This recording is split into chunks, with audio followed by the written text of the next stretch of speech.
মহিষাসুরের বধের পর আবার পৃথিবী আগের মতো সুন্দর হয়ে গেছিল। কিন্তু এই শান্তি বেশি দিন সীমিত ছিল না।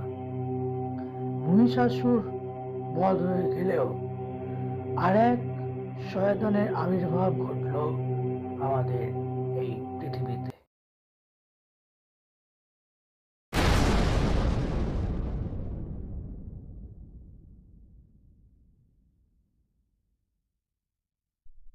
সে ছিল মহিষাসুরের থেকেও শক্তিশালী, মহিষাসুরের থেকেও ভয়ঙ্কর অসুর, যার এক একটা রক্তে তৈরি হতো হাজার হাজার অসুর সৈন্য দল।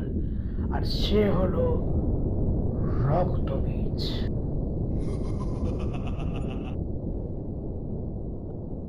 মা দুর্গা সহজে পাচ্ছিলেন না রক্তবীজকে পরাজিত করতে, কারণ রক্তবীজের এক একটা রক্তের বিন্দুর থেকে তৈরি হচ্ছিল হাজার হাজার রক্তবীজ। তখনই মা দুর্গার ভেতর থেকে জেগে ওঠে দেবী